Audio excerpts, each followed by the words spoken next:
Sian ya. Balik lagi di studio bola. Ketemu lagi bareng host yang katanya abis syuting FTV. Enggak, gue mau klarifikasi dulu. Kemarin gue diomongin gitu. Gue katanya lagi syuting FTV. Gue gak main FTV. Gue cuma jadi inilah, jadi kru lah di sana itu ceritanya. Jasa penyewaan barang gitu ya. Ya kali ini gue sendirian. Sendirian. Enggak sih, sebenarnya kali ini kenapa gua kosongin dulu kursi ini karena untuk menggambarkan Chelsea yang kursi kepelatihannya sedang kosong, yang cuma diisi sama pelatih interim. Tapi kali ini yang spesial adalah pelatih interim yang gue datengin ke sini. Pelatih interim Chelsea. So, gue sekarang bakal manggil pelatih interim Chelsea, Bruno Saltor. Please come in. Hi, how are you? I'm good, I'm good. Are you good? Yeah, I'm good. Please sit. Oke. Udah lama. Oh, Gila ya.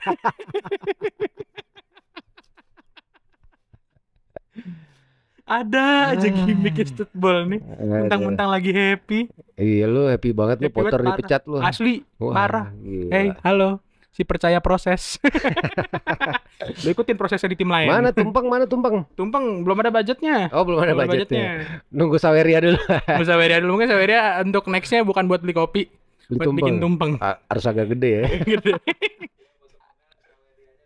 Ya, jadi teman-teman buat yang mau ngasih budget kita buat tumpengan ya, linknya ada di deskripsi Sawerianya. Jahat banget ini channel, ya Allah. Kita emang, karena kita kan pemegang ini Bang Max ya, no one's bigger than club. Yo, The club, kasarnya gitu. Jadi siapapun itu pasti kita cengin. iya. Kecuali Chelsea-nya. Iya, kecuali Betul. Chelsea-nya. So, kali ini gua sama Bang Bex bakal bahas ya lumayan banyak ya kita hari ini Bang ya. Dari kronologi pemecatan, kita bahas juga match Chelsea versus Liverpool. Kita juga bahas perpecahan yang terjadi di fans saat ini. Iya, antara Nagelsmann dan Enrique. Ya, tapi Bang Bex, lo udah ada jawaban sendiri belum menurut lo? Adalah. Ada. Ada. Nah, buat kalian yang penasaran jawabannya Bang Bex, dia lebih milih siapa antara dua itu atau jangan-jangan ada third choice? Pantengin terus, kita masuk ke pembahasan habis ini. Hai orang-orang baik. Terima kasih. Berkat dukungan kalian semua yang udah setia nontonin Studio Bola. Mulai sekarang Studio Bola juga hadir di aplikasi video. So, ketemu di sana. Jangan lupa nonton.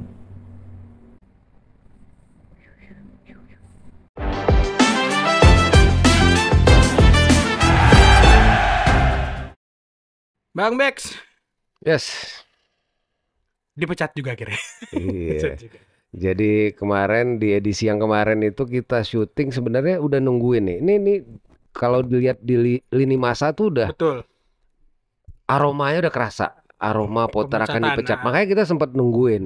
Bahkan kita mau live streaming kalau seandainya waktu itu kejadian. Live streaming. Akhirnya kita tungguin sampai syuting Nah, selesai, belum dipecat juga. Pas mau tayang sahur, dipecat. udah mau naik tuh video tuh ya. Udah uploading. Akhirnya harus Edit ulang. edit ulang, masuk ruang editing lagi, baru kelar habis subuh. Ya resikonya Pak produser, Pak editor Kerja Rodi. kerja rodi. Demi football. Demi para donatur di Saweria. Ya, jadi sebenarnya kan itu kejadian pemecatan dikonfirmasi oleh Chelsea Football Club itu kan jatuhnya jam 3 dini hari Senin. Hari di Waktu kita. waktu WIB. Ah, Berarti kan di London itu jam 9 malam. betul. Dari informasi yang berhasil gue dapatkan, itu Graham Potter itu sudah diinformasikan bahwa dia dipecat itu sore ya, menjelang mungkin sekitar jam 4, jam 5 sore dia dipecat. Nah, club statement itu baru keluar jam 9 malam. Jam 9 malam di mana di situ dinyatakan bahwa Potter juga akan kooperatif ya, akan membantu proses transisi ya, smooth transition. That's why juga Potter mengizinkan Bruno Saltor yang merupakan coach bawaan dia untuk menjadi interim sampai Chelsea menunjuk pelatih yang permanen. Ya, best of luck buat Graham Potter ya. Terlepas dari semuanya, dengan rekor buruknya, paling tidak dia sudah menyelamatkan kita dari fase grup UCL dari UCL. peringkat paling buncit jadi pemuncak grup. Pemuncak grup, betul. Dan ya dan bahkan sejauh ini lolos sampai 8 besar. 8 besar. Ya, gimana juga walaupun di liganya ugal-ugalan ya kan. Entah di mana tuh sekarang kalau ngeliat Chelsea kan harus lihat Google Premier League Ya. table slide. Ada gerakan tambahan. Iya, 2 kali kan. 2 kali. Coba Iya. bukan dibuka doang. Kalau dulu kan kita dibuka doang nih. Ini di Langsung slide. nongol. Iya. Gila lu, kasihan lu kita. Ya apapun itu keputusan ini menurut gua harus diambil. Walaupun memang rumornya yang beredar sempat setelah match lawan Aston Villa, kabarnya board itu masih memberikan backing buat Graham Potter. Oh gitu. Malah Dan pas abis match tuh masih di iya, backup berarti. tetapi ternyata terjadi pergerakan di belakang layar. Jadi sosok yang dikabarkan sangat-sangat ngotot gitu ya untuk untuk urging Bully dan Bali memecat Potter Untuk adalah ya, Christopher Christopher Vivel. Vivel. Iya, jadi Vivel adalah sosok yang paling ngotot lah. Jadi netizen Indonesia yang demen sama hasilnya coba ke Christopher Vivel, say thanks. Say thanks. Ya, itu mungkin salah satu kontribusi Vivel Kontribusi ya. Vivel ya. Ya, semoga jadi kontribusi yang baik juga Iya, kan. semoga jadi kontribusi yang lebih baik. Ya, paling tidak perjalanan Chelsea di bawah Graham Potter dengan rekornya yang mengkhawatirkan. Ini kan bisa menjadi benchmark kita ke depan ya. Untuk pelatih ya. Untuk pelatih yang baru. Untuk pelatih yang baru. Selain mengajarkan kita arti kesabaran ya apalagi kan? bulan puasa ya Iya. kan. Nah, nanti ya bagusnya nanti ya kalau ada pelatih baru siapapun itu nanti ya kalau memang selagi rekornya masih di atas Potter ya Masih bisa dimaafkan lah. mungkin ya kan. Masih bisa dimaafkan. Karena kan kalau kita lihat dari statistik yang biasa kita share tuh, itu kan kita selalu ngeliat Glenn Hoddle masih di bawah. Cuma terakhir kayaknya Nah, ini kan bicara oke, nanti kita bahas Liverpool Chelsea. Cuman gue pengen setelah 29 laga di musim ini, total gol yang kita hasilkan itu kan 29 juga sama. 1-1. Nah, cuma ada 2 musim dalam 29 laga pertamanya di Premier League maupun dulu masih First Division. Yes. Itu kejadiannya di musim 1921-1922 itu Chelsea cuman berhasil mencetak 23 gol setelah 29 pertandingan. Kemudian musim 1923-1924 setelah 29 pertandingan Chelsea mencetak 16 gol. Nah, ini yang terburuk ketiga dalam 100 sekian tahun, dalam sejarah Chelsea mungkin 118 tahun setelah 29 match. Pertandingan cuma 29 gol. Iya, keren banget. Jadi kemungkinan besar nggak bakal ada pelatih, insya Allah nggak akan ada pelatih yang lebih parah dari itu lah. Mudah-mudahan. Tapi Bang Bex, untuk kayak kemarin kan kita sempat mengkhawatir beberapa kali kita ngobrolin masalah pemecatan Potter itu akan ngaruh ke neraca keuangan Chelsea yang bakal dipantau banget nih. Cuma ternyata katanya cuma yang di ini cuma 13 juta pound. Ya, jadi nilai kompensasi kan Februari dikabarkan dengan kontraknya Potter yang berakhir 2027 melebihi 50 juta pound. Tapi gue juga dari awal gue tekankan bahwa itu nggak akan mungkin dibayar full selagi Potter nggak terima job. Sampai 2027 gitu kan. Nah kemarin sebelum keluar angka 13 juta pound itu sempat The Athletic merilis bahwa besaran kompensasi Graham Potter itu maksimal hanya 22 juta pound. Nah, terakhir dikonfirmasi bahwa Potter ternyata menerima hanya 13 juta pound. Ya, menurut gua nilai yang pas lah, ya nggak terlalu cukup menolong lah ya, cukup menolong ya. Saat ini ya kita terima dulu Bruno Saltor sebagai interim. Yes. Nah, ini juga menarik, Bruno Saltor. Siapa sih Bruno Saltor tuh sebenarnya? Bruno Saltor ini kan mantan pemain Brighton. Betul. Dia main lama sekali di Brighton, statusnya mungkin sampai 2019 ya legend, pensiun 2019. Begitu dia pensiun langsung diangkat menjadi coach di bawah Graham Potter. Nah, dia pengalaman nge-coachnya ya selalu ngekorin Potter di Brighton dan di Chelsea ya, total udah 4 tahun. Ini juga yang dipertanyakan oleh jurnalis Iya. saat press conference sehari sebelum laga lawan Liverpool. Iya. Di laga itu wartawan mengajukan pertanyaan, bagaimana Anda bisa menghandle Chelsea yang sedemikian besar ya dengan pemain-pemain bintangnya dengan pengalaman coaching Anda yang cuma 4 tahun. Yang cuma 4 tahun, betul. Jawaban dari Bruno Saltor cukup diplomatis. Dia berkata bahwa mungkin pengalaman coaching gue cuma 4 tahun, tapi gue punya 24 tahun pengalaman sebagai pemain. Gue tahu gimana situasi dressing room, gue tahu gimana situasi di lapangan, gue tahu taktik, gue tahu strategi dan lain-lain. Jadi oke lah. Bahkan di kesempatan yang sama Di press conference yang sama ya. menjelang akhir, wartawan kembali menanyakan bahwa apakah lu akan keep the formation atau line up formation, lu akan keep yang bekas dari Potter kemarin atau lu akan merubahnya untuk pertandingan besok lawan Liverpool.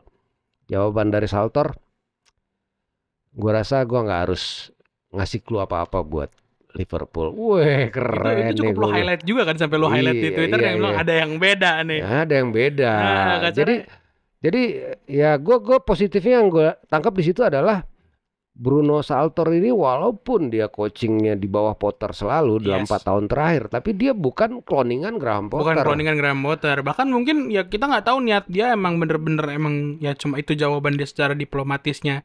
Nggak Ya. mau ngasih clue ke Liverpool, atau dia nonton Studball dan nyenggol maksudnya. Gue rasa dia nonton football mungkin kan. Nyenggol. Nah, Dia tahu di Studball tuh omongan Potter itu di highlight terus ya iya, kan. iya. Akhirnya dia pakai gue senggol lah senior gue gitu. Nah, akhirnya kita sampailah ke hari H. Hari H. 1 jam sebelum kick off itu gue nggak tenang. Kick off kan jam 2 subuh kan. Ya, Gue dari jam 12, waduh, lama banget nih. gue miss 30 menit bang. Gue ingetnya Sih. 2:30 soalnya. Loh, itulah. Sampai begitu jam 13.59 jam 2 dini hari ya, set. Gue pirit kan, biasa kan. Gue Ah. lihat paling atas, set. Wih, ada Fofana, tenang. Koulibaly, Cucurella. Berarti lu sekarang ngeliat line up gini. Yoi, pirit dulu kan. Gitu. Set, begitu geser ke tengah. Paling, James ya kan. Set. Ada Kante, ada Kovacic, ada Enzo, ada Chilwell. Set. Hmm. Masuk depan Joe Felix sama Havertz. Wih, paten nih gue bilang. Paten. Ini beda nih, Iya, beda. beda. Satu lagi positifnya nggak ada RLC kan. Betul. Ini beda nih. Ini menarik gitu. Menurut gue ini line up yang kuat dari seorang Bruno Saltor, walaupun Betul. mungkin banyak yang mempertanyakan kenapa Cucurella masih dimainkan. Masih dimainin padahal Kalau di pertandingan sebelumnya jelas-jelas blunder. blunder. Kalau gua ngelihatnya ini adalah bagian dari game plan Bruno Saltor Mhm. untuk menahan laju baik itu Mohamed Salah maupun Diego Jota. Ternyata Yes. kan Salah nggak dimainin Betul, sama Klopp. nggak starter Dan lah kasarnya. Jota terbukti berhasil dikunci sama Cucurella Kunci. sepanjang pertandingan. Nah, itu yang menarik. Ini seru kan? Nah, kita masuk ke pertandingan. Yes. Sebelum kita ke pertandingan, gue sedikit mau kasih highlight tentang ini ya. Jadi, laga Liverpool versus Chelsea ini adalah laga yang paling banyak dimainkan di English football, di level manapun, tier manapun, di abad 21. Dalam 23 tahun terakhir itu ini adalah laga yang ke-71. Ini paling banyak, fixtures paling sering dimainkan di semua kompetisi. Karena Chelsea, Ketemu Liverpool berarti sesering itu. iya kita di Champions saja sering. Era Iya, Mourinho, iya, Benitez benar. dan belum lagi Carabao apa itu. Ini 2 laga yang paling sering dimainkan. Dan 6 pertandingan terakhir setelah hasilnya 0-0 ini kan semuanya draw. Terakhir 4 yang dari 6 ya, 4 iya. dari 6 0-0 ya. 4 dari 6 itu 0-0. Terakhir yang mencetak gol di laga Chelsea Liverpool ini kan Christian Pulisic. Yes. Ya itulah. Jadi ini benar-benar yang bahkan gue pengen highlight yang musim lalu. 0-0 saat final Carabao dan final FA Cup. Itu 0-0 yang paling seru yang pernah gue tonton, khususnya final Carabao. Itu seru banget. Itu gue nonton musim sih. lalu. Walaupun 0-0 ya, tapi Ya, tapi walaupun mainnya akhirnya tuh Chelsea tumbang juga ada penalti ya. iya. Nah, oke, itu sedikit tentang match ini. Nah, sebelum pertandingan juga gue ngintip sebenarnya. Gue khawatir dengan nama-nama ini kan, Fofana puasa, Tuh. Koulibaly puasa, Kante puasa. Jangan ditanya lagi, Kante selalu puasa. Liverpool yang puasa salah, mungkin Salah. nama Konate, salahnya nggak main kan gitu. Gue intip lah waktu maghrib wilayah London dan sekitarnya. Ternyata 19.40, artinya 1.40, 20 menit 20 sebelum. menit sebelum kick off. Ya, gue rasa sempet lah buat Kante ngemil kurma sama minum es teh manis kan. Nah, hebatnya Premier League musim ini dia ada Ramadan break. Oh gitu. Jadi di menit 20 walaupun sebenarnya waktu berbuka Udah lewat jauh ya. sudah lewat. Berarti kan kalau tapi udah 20 menit sebelumnya ya udah 40 menit, udah kasar udah bersejam. ya, jadi di menit 20-an itu kan sempat ada break lagi. Jadi Kante itu sempat minum lagi, Wesley Fofana dan Koulibaly itu sempat minum lagi walaupun mereka udah buka. Jadi ini rule ini berlaku selama Ramadan. Selama Ramadan berarti ada 20 menit buat Ya, selama Ramadan dan di match-match yang jam-jam dekat berbuka. jam berbuka. Nah, gue tadinya sempat mikir, anjir apa gue salah intip tadi jam beduk maghrib Londonnya. Ternyata gue benar. Kok ada Tapi break lagi? iya, ternyata ada break lagi bukan karena azan, bukan. Memang aturannya seperti itu. Nah, Chelsea itu gue akuin Bruno Saltor ini main dengan game plan. Yes. Gimana high pressingnya Jurgen Klopp Liverpool itu nggak jalan. Dia counter dengan permainan yang lebih direct. 12 menit pertama itu harusnya scoreline itu udah 3-0 kalau menurut gua. Seandainya Joao Felix lebih tenang, Havertz lebih tenang, Kovacic lebih tenang, itu peluang kita di tangan Havertz paling banyak. Kovacic ada setidaknya 2 kali yang benar-benar peluang gol. Belum lagi Joao Felix. Ya sayangnya kembali lagi gagal dimaksimalkan. Ya overall babak pertama itu 35 menit pertama itu Chelsea benar-benar mendominasi permainan, mendominasi peluang. Walaupun mainnya lebih direct, nggak terlalu fokus ke ball possession. Bedanya sama Graham Potter ya. Graham Potter kan ball possession dulu. Kalau ini enggak. Jadi sering banget bola-bola dari baik itu Koulibaly, baik itu dari Enzo, itu langsung ke depan. final Langsung ke third depan. Dan emang cepat banget gitu. Maksudnya nggak ada pemain-pemain yang kayak kemarin Felix doang yang tetap batu lama megang bola ya kayaknya. Iya, tapi dia tetap nggak bisa direbut. Felix tuh nggak bisa direbut dan tenang banget. Jadi ini positif lah menurut gua. Jadi ya sayangnya memang belum beruntung. Bahkan di babak kedua itu Kovacic nyaris udah one on one dengan Alisson. Begitu juga Havertz yang harusnya bola tinggal dia. Seandainya Havertz itu Oli Watkins mungkin ada gol. Sayangnya Havertz adalah Havertz. Nah, bola itu kena ini apa sih dada atasnya. Iya, dada atasnya Alisson dan mantul lagi gol kan, sepintas gol. Kalau nggak ada VAR mungkin itu gol. Sayangnya ada VAR dan wasitnya Anthony Taylor. Anthony Taylor lo tahu menit ketiga kedua gue lupa ya. Itu gue belum nonton tuh karena gue bilang tadi tackle 2 kakinya Matip ke Joao Felix itu parah banget dan ya sama sekali nggak diganjar kartu. Ya pokoknya Matip, Konate sampai habis itu nggak dapat kartu. Lo kalau boleh cek ya, total foul-nya Chelsea selama 90 menit itu cuma 2. Berbanding dengan Liverpool 17. Itu pun nggak kehitung pelanggaran Liverpool yang nggak di-priwit sama Anthony Taylor. Betul. Banyak yang dibiarin. Tidak ada yang diganjar kartunya, diganjar Pranowo. Diganjar Pranowo. Anjing. Bener. Iya bener. Ya kalau gua ngelihatnya gini, sekarang lagi-lagi kan klasik ya, tapi ada yang berbeda menurut gua. Walaupun jumlah shot kita nggak sebanyak lawan Aston Villa ya. Betul. Lawan Aston Villa itu 23 shot. Lawan Liverpool kemarin total 12 shot. Tapi bicara peluang gol, Chelsea seharusnya bisa 4, 5, 6 gol pun bisa. Lebih ngarah lah kasarnya gitu. Dan secara XG kan sekitar 2,4 berbanding Liverpool yang cuma 0,29.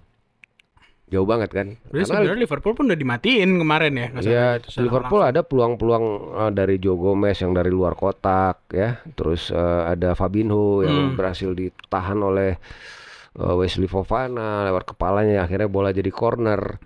Ya gue juga salut kemarin Kepa ya. Pas tendangannya Joe Gomez. Kepa ini kelemahannya adalah kiri. Yes. Khusus bola-bola dari luar kotak penalti itu berapa kali, seperti golnya Oliver Skip, golnya McGinn, berapa match yang lalu itu selalu ke arah kirinya Kepa dari luar kotak dan itu selalu jebol. Kemarin yang gue takutkan kemarin Joe Gomez hampir kejadian. Iya, ke kiri. Ternyata ya ada perbaikan di situ. Jadi kelemahan Kepa tuh udah mulai kebaca untuk bola-bola dari luar ke arah kiri dia agak lemah. Tapi alhamdulillah kemarin bisa diantisipasi, clean sheet. Secara permainan juga Kante keren banget, Enzo keren banget, man of the match. Felix bicara take on, transisi dia bagus. Nah, yang paling jelek cuman Havertz. Havertz tuh letoy, duel kalah. Ya menurut gua gini ya, selama ini kan yang menjadi apa ya? Yang menjadi pembenaran kita buat Havertz adalah dia kan bukan bermain di posisi Di terbaiknya. posisinya ya, itu bukan Dia posisi kan dia. nomor 10. Iya, betul. Bukan nomor 9. Betul. Tapi kalau udah bicara one on one sama kiper itu lo nggak bicara lagi nomor 10, nomor 9, mau nomor 1, nomor 2. Jatuhnya kan lo kayak gak punya insting bikin gol. Ini kan, kalau gitu. ini yang gue lihat ya, kepercayaan diri pemain-pemain depan kita tuh levelnya udah drop banget. Parah. Jadi secara mental begitu one on one, Havertz ada satu peluang juga sebenarnya back Liverpool masih ngejar, itu di akhir babak pertama kalau nggak salah, itu dia nendang udah pelan, nggak on target, padahal dia punya waktu, punya ruang.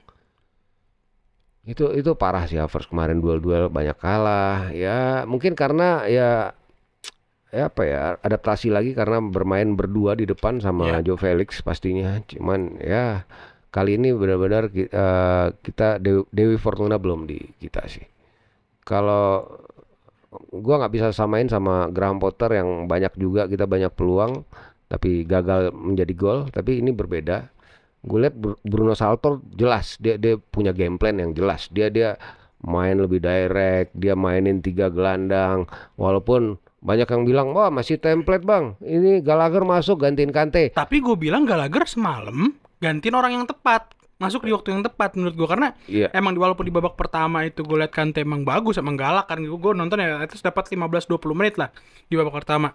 Di babak kedua gue ngeliat ini kayak Kante belum bisa main full nggak sih kayaknya kan akhirnya. Ya kemarin kan di eranya Potter kan masih 30 menit. Nah ini sekarang udah hampir 70 menit, ya udah positif sih. Mudah-mudahan di Madrid udah bisa full 90 menit. Jadi artinya pergantian Kante itu bukan karena pengen mainin Gallagher. Emang Kante-nya selain baru sembuh dari cedera dan belum sanggup untuk main full 90 menit. Jadi itu sah-sah aja. Dan gak ada pilihan lain juga. Gak ada pilihan lain, masa RLC kan? Iya, itu kan dia nggak dianggap pilihan kan sebenarnya. Ya salut gua Bruno Saltor gak mainin RLC, baik sebagai starter maupun cadangan. Ya ini positif menurut gua. Sangat positif. Nah, ya kita nggak bermain rasa 10 lawan 11 gitu kan? Ya.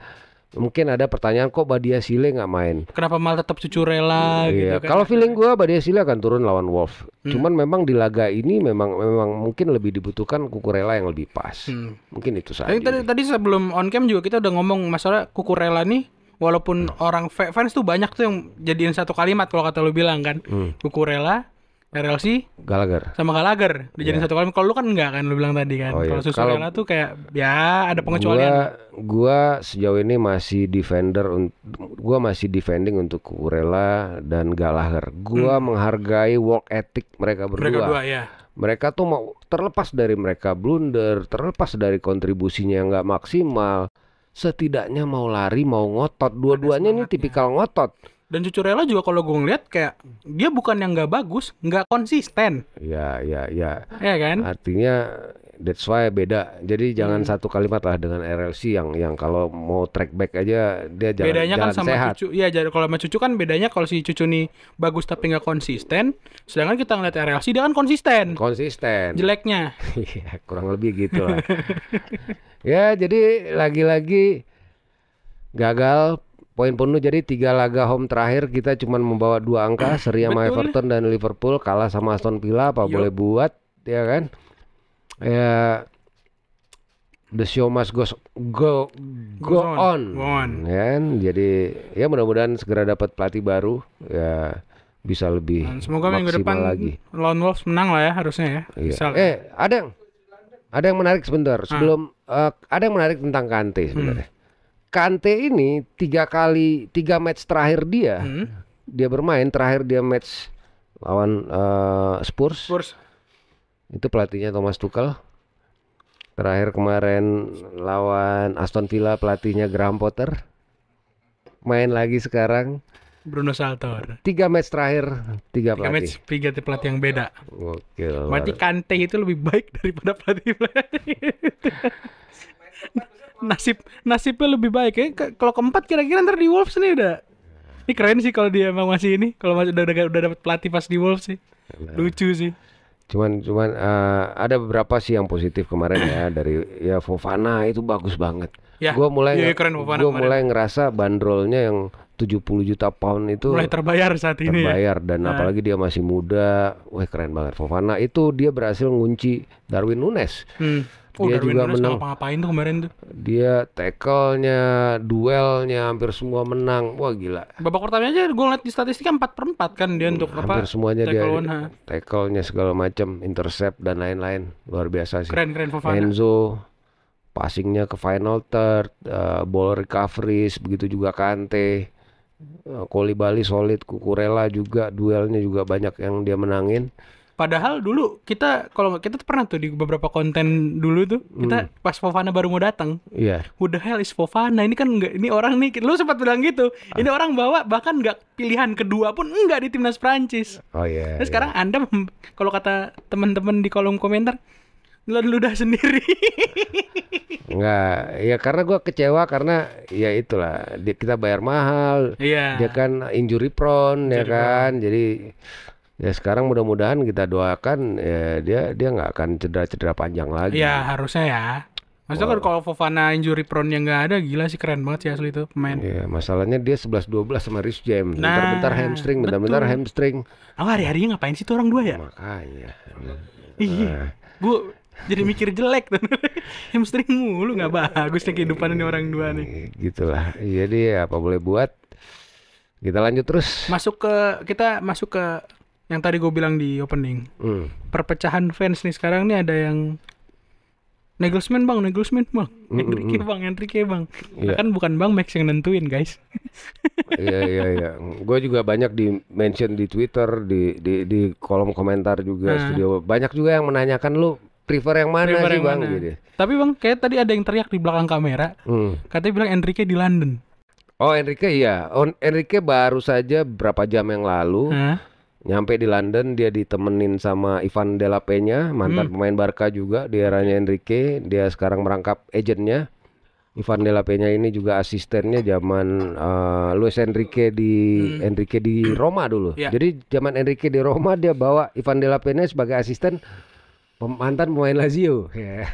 Jadi lucu. Nah, ya kalau kita bicara ini ya, akhirnya kan mengerucut yang paling kuat saat ini adalah dua nama ini ya, Nagelsmann dan Luis Enrique. Walaupun nih last minute gue cek di Twitter ada kabar tentang Allegri juga. Oh gitu. Karena kabarnya Todd Boehly ini adalah fans berat Allegri. Fans berat Allegri ya. Oke. Terus ada nama-nama lain, Marcelo Gallardo pelatih River Plate mengajukan diri. Ya ini rumor-rumor. Mengajukan diri. Ya berminat, menyatakan berminat. Ya. Spalletti kabarnya dikontak, tapi belum tahu, ya kan. Yang pasti dipastikan gugur adalah De Zerbi. De Zerbi pasti gugur ya. De Zerbi gugur karena Brighton nggak akan lepas dia selagi season berjalan. Tapi masa Brighton lagi sih? Oke, ya anggaplah ini udah gugur. Ruben Amorim pun sama, dia kontraknya masih sampai 2026 di Sporting.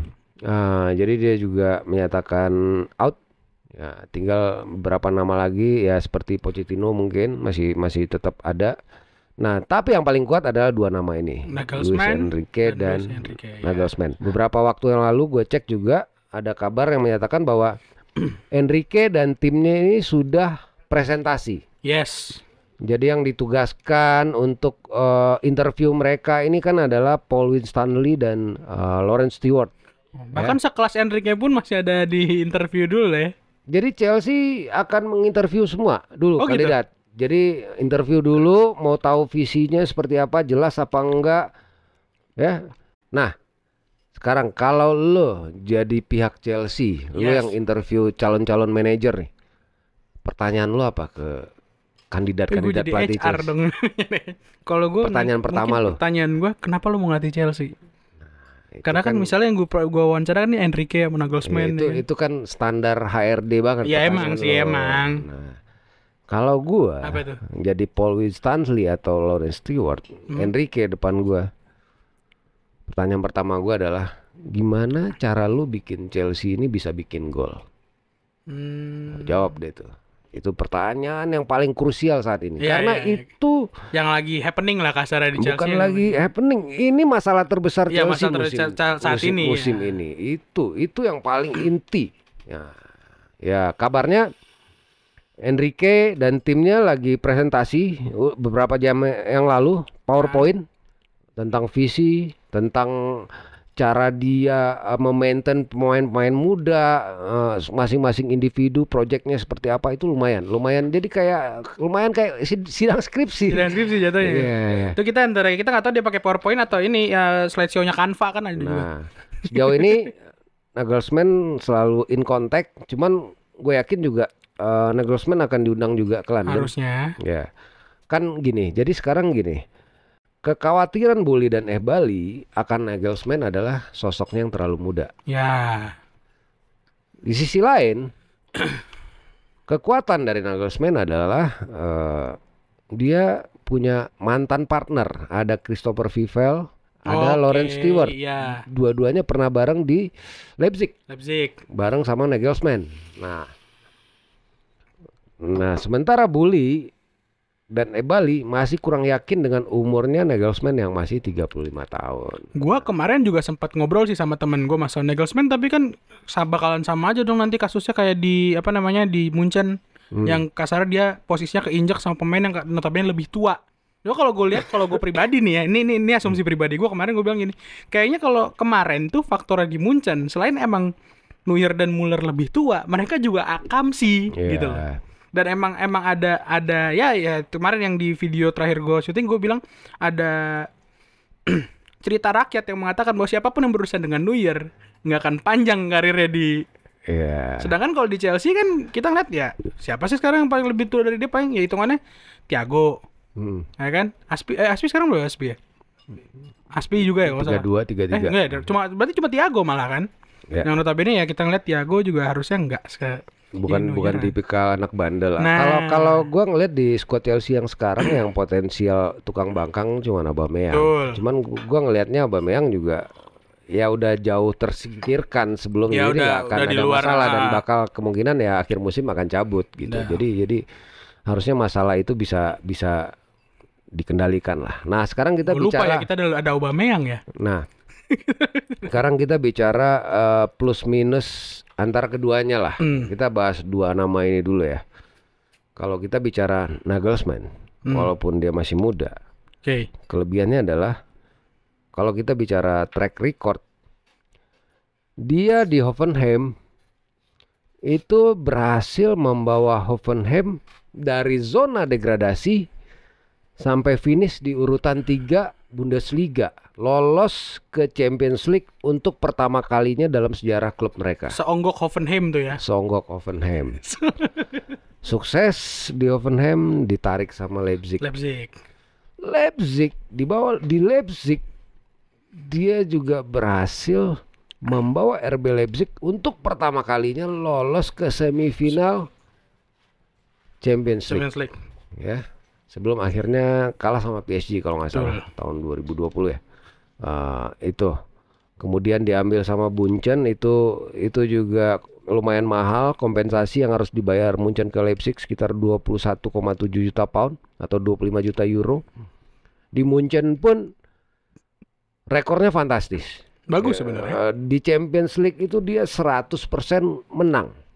Bahkan ketemu PSG-nya Mbappe, Neymar, yang Messi itu dua match itu dua-duanya Munchen menang dan nggak kebobolan. Cuma kejebolan 2 di fase grup nggak salah. Ya itu sepintas lah ya kelebihan Nagelsmann. Selain dia juga tipikal yang nggak mau mematok bermain di satu formasi. Dia constant changing. Ini gua nggak tahu akan jadi plus apa minus nantinya terhadap Chelsea gitu, karena kemarin Graham Potter sering gonta-ganti juga gitu kan, akhirnya pemain kan bingung. Tapi dia kalau untuk style main cenderung ya maksudnya kalau untuk ke Chelsea yang sekarang harusnya masuk kan maksudnya kalau di style formasinya. Nah, kelebihannya dia yang lain adalah dia mampu nurture pemain-pemain muda. Main-main muda ya, Jamal Musiala, jadi ada banyak deretan pemain. Kuku pun dia yang rawat sampai jadi di Leipzig. Begitu juga Timo Werner, di bawah dia di Leipzig. Timo Werner sebelum dibeli Chelsea itu jago. Itu dia bisa memaksimalkan nama-nama ini, nama-nama orang sesuai dengan potensialnya. Itu kelebihannya Nagelsmann. Itu tuh jawabannya itu berarti Marcel Sabitzer juga ya. Sabitzer itu Sabitzer itu bisa jadi gelandang bertahan yang keren produktif. Keren banget itu. Paling banyak golnya. Lebih keren banget Marcel Sabitzer itu. Makanya, jadi itu kelebihannya Nagelsmann, nah kan? Ya cuman kalau kelemahannya itu tadi umur masih 35. Terus dia ini masih bucin nih sama ceweknya. Ini kemarin kenapa dia dipecat? Salah satunya adalah habis kalah lawan Leverkusen. Dia main ski. Sama pacarnya. Harusnya dia stay. Menjawab pertanyaan dari board-boardnya Dortmund. Munchen. Dia keburu cabut main ski, malah leha-leha main ski habis kalah. Pas international break kemarin balik-balik. Akhirnya. Nah, itu kelemahannya lah. Gue ada cerita juga di edisi sebelumnya masalah pacarnya ini juga wartawan. Dressing room keluar terus lah kasarnya gitu, yang harusnya nggak keluar dia keluar dulu. Cuman untungnya pacarnya nggak ngeliput Chelsea, untungnya ngeliput Bayern. Nggak ada yang tahu kalau misalnya dia pacaran sama Nizar Kinsella gitu. Gitu kan. Nah, sekarang kita bicara Luis Enrique. Betul. Luis Enrique kelebihannya ya. Kalau yang gue suka dari Luis Enrique ini adalah tim coachingnya. Tim coaching bawaan dia. Tim coaching bawaan dia ini tipikal yang suka dengan gameplay yang fisikal dan mental. Ini yang kita nggak punya saat ini. Nah, dan dia punya sosok-sosok yang tepat yang akan mampu mengupgrade pemain-pemain kita baik fisikal maupun secara mental. Itu yang udah pasti. Nah, yang kedua, secara pengalaman dia udah banyak, baik level klub maupun level negara, dan paling sukses tentunya di Barcelona di eranya. Bahkan rekornya 2 tahun pertama di Barca itu melebihi rekornya Pep Guardiola saat di Barca. Tapi negasinya dari Luis Enrique adalah konsnya ya. Dia itu sejauh ini baru sukses di Barca. Betul. Di AS Roma 1 musim dia gagal di Europa League, bawa Roma kalah sama Slovan Bratislava.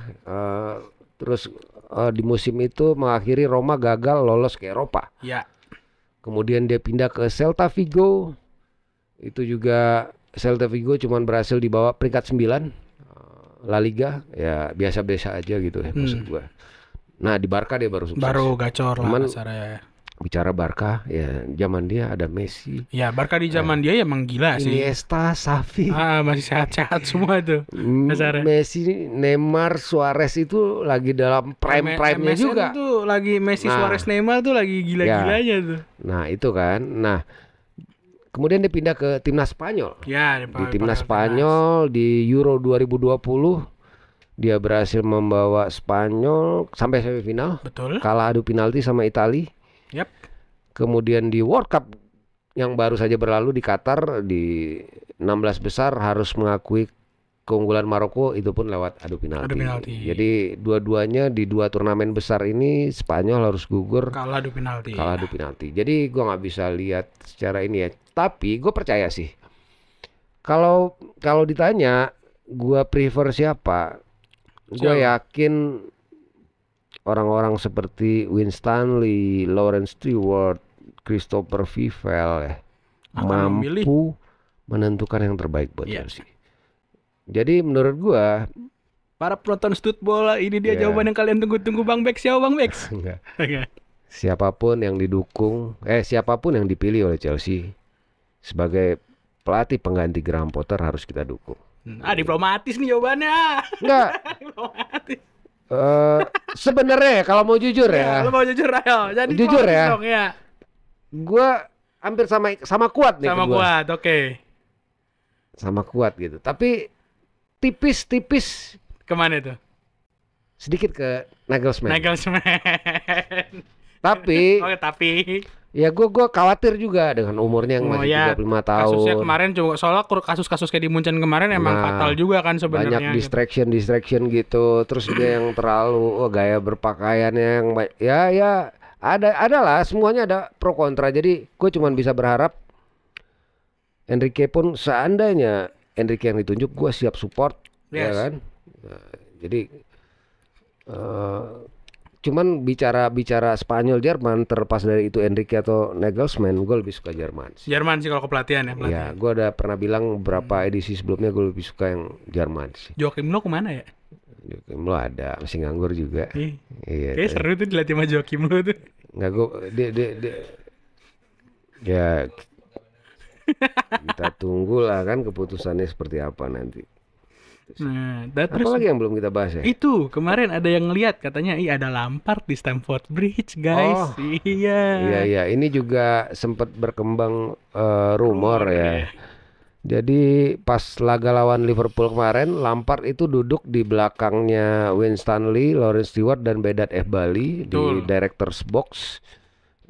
Sehingga menimbulkan spekulasi bahwa Lampard akan ditunjuk sebagai interim atau caretaker sampai akhir musim, sampai Chelsea punya pelatih baru. Betul. Ya peluangnya tetap ada, walaupun ada yang bantah juga. Tapi gua ngelihatnya gini, jadi peluang itu tetap ada. Kita tunggu aja hasil-hasil. Karena belum masih juga dari mana-mana ya untuk masalah itu ya. Gue sih berharapnya kita udah punya pelatih baru sebelum laga lawan Madrid. Ya walaupun gue percaya Bruno Saltor, walaupun menurut gue Bruno Saltor aja nih udah lebih upgrade ketimbang Graham Potter. Iya sih jauh. Iya kan? Lu ngerasa nggak? Gue ngerasa dari satu cara komunikasinya dia yang lebih galak lah kasarnya gitu kan. Iya. Di lapangan juga di side pitch juga kelihatan lebih aktif. Ya harapan gue sih ini ya, siapapun nanti yang ditunjuk ya mampulah bikin Chelsea ini Balik ke marwahnya. nggak mandul lagi, bisa bikin gol ya. Mungkin musim ini enggak, musim depan lah ya, musim depan jangan terpaku lagi sama Havertz juga. Ya ini kan juga kita akhirnya bertumpu pada Havertz kan akibat juga Graham Potter yang meminggirkan Aubameyang. Gua nggak tahu apa yang di belakang layar. Raheem Sterling yang cedera tiba-tiba juga, belum lagi Pulisic sempat cedera dan lain-lain, Ziyech yang Saya main Sterling kemarin. Oh iya, gue lupa mau nambahin satu. Ini ada yang mention gue di Twitter. Bang, nih sesuai perkiraan lu Bang katanya gitu. Jadi salah satu pertimbangan dari pemecatan Graham Potter oleh Todd Boehly dan Bali adalah ketika laga pertama setelah transfer window ditutup, lu ingat nggak Graham Potter mainin Hakim Ziyech yang batal udah nyampe Paris, terus ternyata weekendnya main, gue lupa lawan Fulham atau lawan apa tuh? Iya Fulham nggak salah waktu itu. Nah, kan gue pertanyakan waktu itu, ternyata itu juga salah satu pertimbangan. Oh gitu. Boehly dan Bali pun shock ngelihat keputusan Potter yang Tetap mainin Ziyech. Iya karena secara hati udah di Paris. Yap betul. Tiba-tiba main starter, sementara kita punya banyak pilihan yang lain gitu. Itu juga salah satu. Ternyata Bang ini sama banget seperti apa yang lu bilang Bang katanya. Oh iya. Ternyata itu juga mungkin Boehly subscriber Studio Bola. Atau jangan-jangan lu yang indigo Bang. Oh iya satu lagi ada info A1 nih. A1 ya. Ini Info A1 A1. nih. Ini cuma ada di Studball nih info Cuma ini. ada di Studball. Nah. Info A1-nya adalah pemain-pemain Chelsea, staff Chelsea semuanya paling takut paling takut sama sosok Vedat Bali. Oh gitu ya. Jadi selama ini yang attract attention itu kan Todd Boehly. Dia yang seolah-olah co-owner kan, tapi yang gitu, ya godfather-nya lah kasarnya. Behind the scene-nya sebenarnya Bali. Jadi the man behind the scene, dia yang menentukan. Gua rasa mungkin secara duit pun dia yang lebih besar. Jadi kalau Bali datang ke Cobham itu suasananya beda. Auranya tuh bikin takut. Beda sama Boehly. Jadi ini juga ributnya Bali sama Thomas Tuchel di preseason. Yes. Itu juga kan ribut besar. Itu juga that's why menjawab kenapa Thomas Tuchel nggak lama karena ributnya mah Bali. Bali. Jadi ngeri-ngeri sudah. Lu nggak lihat mukanya kayak mafia gitu kalau Pasti kalau ini Bali. dia cerutu. Kalau ini lihat apa namanya siapa namanya Bully itu kayak ya udah orang kaya di Amerika pada umumnya kan aja. Cuman ya ditanya si Fatur kan shit fucking game gitu gitu, Fatur santai kan cengenges aja shit Nah. fucking games. Fatur yang nanya loh. Luar biasa viral loh. Itu viral tuh. Bahkan di Inggrisnya pun viral. Keren lu Tur. Lu kalau pulang Kindo lu harus kesini sih Tur. Oh iya wajib lah. Ya mungkin itu dulu ya. Itu dulu kali ya. Ya gue udah tadi menyampaikan ya sedikit. Karena ada kemungkinan sebelum lawan Wolves kita juga ada syuting nih kalau misalnya emang ternyata ada pelatih baru. Iya, mau nggak mau. Ya, jadwal syuting kita padat. Iya, kita tunggu saja perkembangan terakhirnya seperti apa. Betul. Kita ketemu lagi di edisi selanjutnya. Ya, tapi gue sebelum kita akhiri juga gue mau say thanks juga sama teman-teman semua yang udah subscribe, udah like, udah komen, udah share video kita, yang udah ngasih kita modal ngopi. Ada lagi Bang di Saweria Bang. Ada Bang Ramon yang katanya buat kopi lawan Liverpool kemarin ngasihnya. Terus ada ini Bang Chelsea Gala again and again Bang Chelsea Gala. Thank you banget Chelsea Gala yang udah ngasih kita juga. Dan ada Bang Ivan Rifki Ferdiansyah. Yes, thank you semuanya. Ya udah ngasih. Thank you semuanya. Yang kalian juga kalau misalnya mau ngasih modal tumpengan, monggo. Link Sawerianya ada di bawah. Akhir kata gue Karyo pamit. Gue BG juga pamit. Kita tunggu pelatih baru Chelsea. Semoga di edisi selanjutnya kita udah ketemu pelatih baru. Betul. Bye. Bye. Ciao.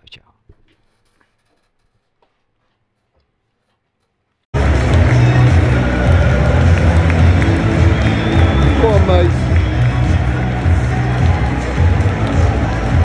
Always comes and claps us. Always. Come on, mate. Yes, man, tax is real. Bowleg Barley, got blood in your hands, mate. Clowns. We might as well have Potter in charge tonight. Let's have it right. Up the Chelsea, up the Minerals FC. Let's go. Let's get an elite gaffer in before it's too late. We need a proper gaffer. None of this fucking jellyfish yes man tax. Up the Chelsea.